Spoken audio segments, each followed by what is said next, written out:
Привет, Арми. Готова к чему-то столь милому и очевидному, что нужно перевести дух, прежде чем продолжить?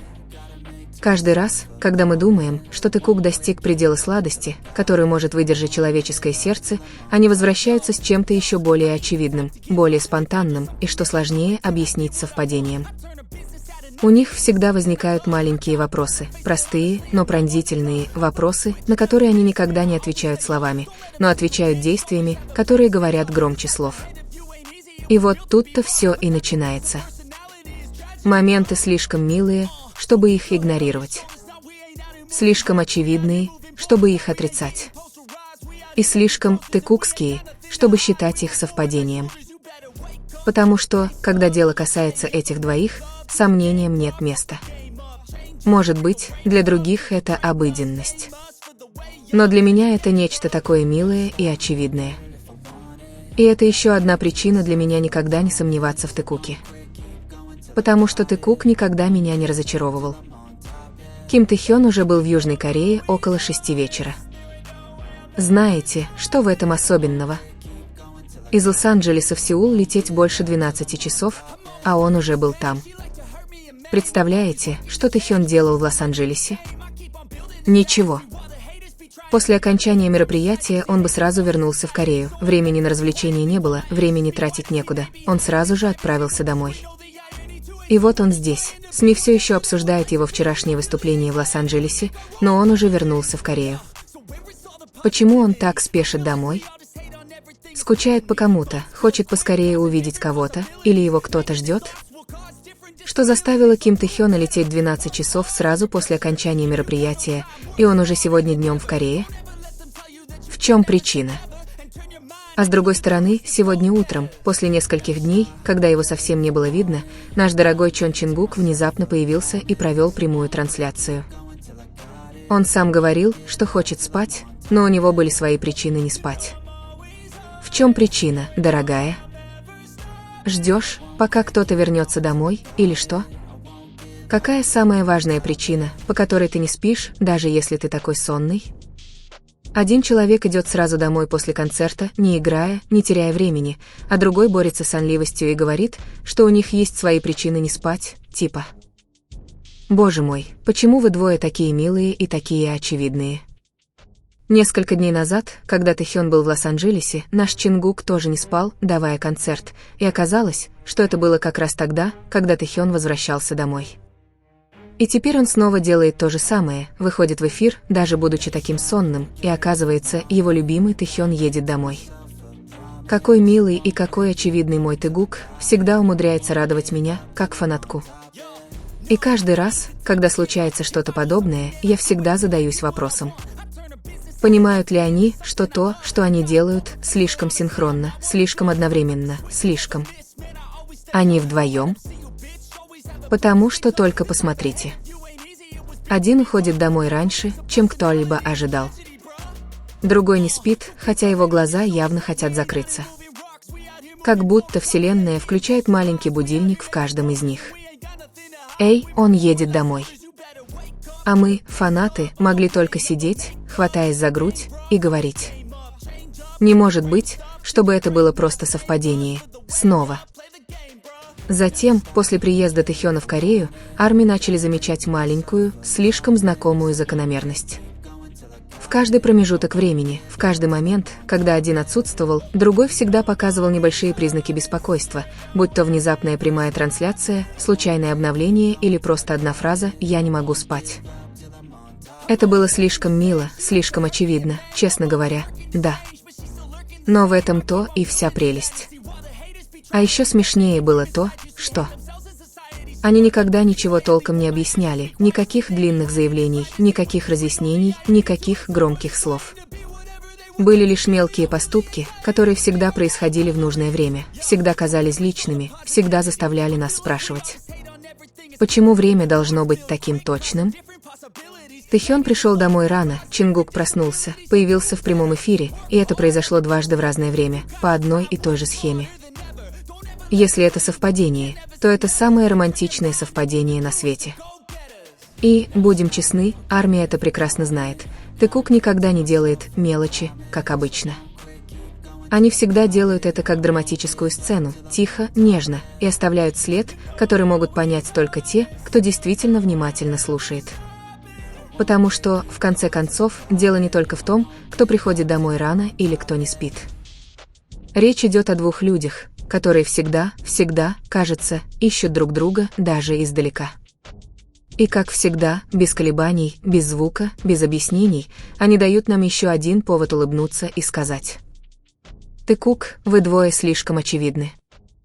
И среди всех моментов, которые оставляли Арми безмолвными, растерянными и слегка улыбающимися, всегда всплывало что-то еще, маленькие вопросы, которые они задавали либо напрямую, либо намеками, которые казались слишком личными, слишком интимными и слишком похожими на двух людей, которые были просто коллегами. Вопросы, которые на первый взгляд казались простыми, но для тех, кто следил за Тэкуком, они были словно кусочки пазла, сцепленные между собой. «Ты ел? Ты отдохнул? Я не видел тебя весь день». Такие вопросы обычно задавал тот, кто беспокоится о близком человеке. Для Тэхёна и Чингука это было обычным делом. Они сначала искали друг друга, прежде чем думать о чем-либо еще. «Почему ты выглядишь уставшим? Кто тебя беспокоит?» Тон Тэхёна всегда менялся, когда он говорил так с Чингуком, без шуток, без подразнивания, только искренняя забота, словно он чувствовал все, что чувствовал Чингук. «Можно мне сесть рядом? Или ты хочешь, чтобы я остался здесь?» Это казалось риторическим вопросом. Чингук почти всегда уступал им место, даже не дожидаясь просьб, но они все равно спрашивали, словно уважая границу, понятную только им. И все это казалось похоже на живую драму тем, насколько естественно лились эти вопросы, словно это вошло у них в привычку, о которой они даже не подозревали. Это не было преувеличением, не было надуманным, это было просто естественное беспокойство, когда один из них оказывался рядом с другим. «Тебе холодно? Тебе нужна моя куртка?» Это был простой вопрос, но тон всегда был разным, когда он был адресован одному и тому же человеку. Мы это знали, они могли никогда этого не говорить, но их обращение друг к другу было достаточным, чтобы стать самостоятельным языком. «Вы приехали? Вы в безопасности?» Вопрос, который обычно возникал, когда кто-то из них путешествовал. Это всегда сопровождалось мимолетным взглядом, легким жестом, легкой улыбкой, вещами, которые мог бы упустить случайный наблюдатель, но никогда не упустит внимательная Арми. Эти вопросы могут показаться пустяками, но когда их задавали два человека, всегда двигавшиеся по одной орбите, все ощущалось иначе, ближе, теплее, больше. «Ты Кук». И чем дольше мы наблюдаем за этим, тем сильнее ощущаем, насколько сильна их безмолвная связь. Не потому, что они так говорят, не потому, что есть какое-то утверждение, а из-за каждой мелочи, которая всегда происходит в слишком удачное время. Когда Тэхён уезжает далеко, Чингук всегда кажется бодрствующим дольше. Когда Чингук исчезает на несколько дней, Тэхён кажется беспокойным, появляясь со случайными новостями или просто с пустым взглядом, словно думая о ком-то. А когда они находятся на равном расстоянии, мир словно сжимается еще немного. Никогда нет никаких объявлений, никаких объяснений, только нежная энергия, которая всегда течет, когда они находятся в одной комнате. Небольшие записи в их жизни, которые незаметны, но так ощутимы. Тэхён возвращается домой раньше запланированного срока, Чингук не спит и внезапно появляется в прямом эфире.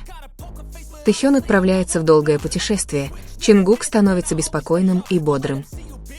Тэхён приезжает в Корею, Чингук кажется более расслабленным, более мягким.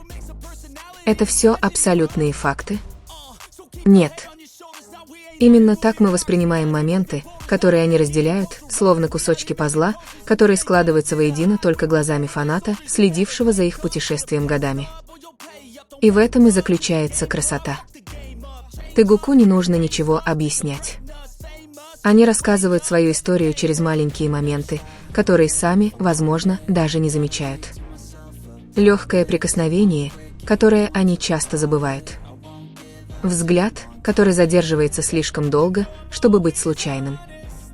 Маленький жест, который они никогда не сделали бы никому другому так же. Мы видим все это и чувствуем. Не для того, чтобы искать абсолютную истину, а чтобы ценить теплую, уютную связь, которую они разделяют. будь то крепкая дружба или связь, выходящая за рамки этого, нам не нужны ярлыки. То, что мы видим, это чувство. И это чувство настоящее. Потому что, когда два человека ищут друг друга даже без слов. Когда два человека утешают друг друга даже на расстоянии. Когда два человека движутся в ритме, который неосознанно следует за друг другом. Мы знаем, что в этом что-то есть. Что-то мягкое. Что-то теплое. Что-то, что не нужно объяснять. И когда Тэхён появляется с усталой, но сияющей улыбкой после долгого путешествия. И когда Чингук наконец засыпает после долгой ночи без сна. Мы, как арми, можем лишь улыбнуться, медленно покачать головой и сказать: как бы ты это ни делал, ты всегда делаешь это похожим на любимую сцену из нашей любимой дорамы. Тэхён всегда был таким. Тихомилым. Тихоясным. Тихо находящимися друг с другом даже в суете мира, который никогда не останавливается. И вот, в конце концов. Без признаний, без разъяснений, без официальных ответов. Они все равно дарят нам самую нежную историю, которую можно смаковать. Не для того, чтобы ее доказывали, а для того, чтобы ее чувствовали. Потому что, в конце концов, мы все знаем, какими бы ни были их отношения, как бы их ни называли люди, какие бы границы ни устанавливали посторонние. Тэхён и Чингук всегда находят способ вернуться к одной и той же точке. Ищут друг друга. Находят друг друга. Присутствуют без упоминания. И, возможно, это главная причина, по которой Тэхён остается жив в сердцах арми. Не из-за теорий. Не из-за слухов. А из-за маленьких моментов, слишком теплых, чтобы их игнорировать. И слишком гармоничных, чтобы их назвать совпадением. И в который уже раз мы можем завершить эту длинную историю лишь одним предложением, которое всегда описывает их. Тэкук, вы оба слишком очевидны.